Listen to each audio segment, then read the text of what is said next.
তাওহীদ media, বিশুদ্ধ ইসলামের পথে।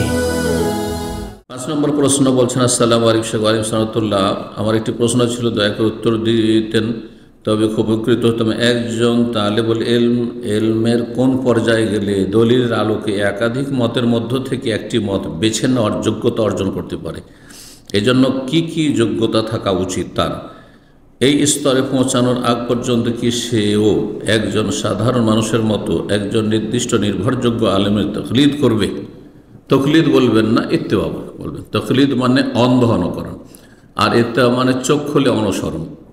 এই জন্য ইমাম শাওকানি রাহিমাহুল্লাহ তকলিদ শব্দটি এর কঠোর সমালোচনা করেছেন। আর এটি হচ্ছে আহলে হাদিসদের আকীদা মানহাজ, যে তকলিদ আমরা বর্জন করব, কারণ অন্ধ অনুকরণ নেই ইসলামে। কিন্তু ইত্তেবা, চোখ খুলে সাধারণ মানুষ নির্ভরযোগ্য, বিশ্বস্ত, আমানতদার, আল্লাহ ভীরু, এলেমওয়ালা আলেম, জীবিত, যাকে হাতের নাগালে পাচ্ছেন, যার সাথে যোগাযোগ রাখতে পারছেন, তার অনুসরণ করতে পারবে। প্রত্যেকটি বিষয়ের দলিল জানা সাধারণ স্তরের মানুষের জন্য কোনো আবশ্যক না, এইটা সম্ভব না।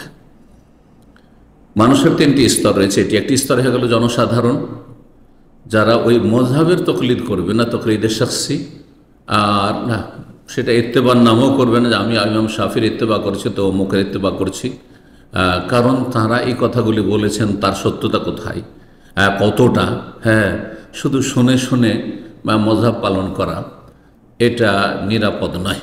তারপরে মযহাবে অনেক দুর্বল ফতোয়া রয়েছে প্রতিটি মযহাবে, সুতরাং সেগুলির বিরোধিতা করা ফরজ। কথা হচ্ছে যে একজন সাধারণ মানুষ, ভালো একজন যোগ্য আলেম, আল্লাহ ভীরু, যিনি আল্লাহর ভয় রেখে এলমের সাথে যোগ্যতার সাথে ফতোয়া দিয়ে থাকেন, আর তিনি জীবিত, তার সাথে যোগাযোগ রাখতে পারছেন, তার আলোচনা থেকে অথবা তার লেখনী থেকে অথবা তার সরাসরি, বিশেষ করে সবচাইতে ভালো যে সরাসরি যদি হয়, তাহলে তার অনুসরণ ইত্তেবা করবে। তকলিদ কথাটি আপত্তিকর, কারণ আল্লাহ তকলিদের সবসময় নিন্দা করেছেন, আর ইত্তেবা অনুসরণ কথা কোরআন হাদিসে বলা হয়েছে। জি। দ্বিতীয় স্তর মাঝামাঝি স্তর, যেমন আমাদের মতো যারা তালেবুল ইলম, জি, যাদেরকে আপনারা আলেম বলছেন আমাদের সমাজে, সারা বিশ্বের অধিকাংশরাই এই স্তরের, অধিকাংশ আলেম যাদেরকে বলছেন তারা এই স্তরের।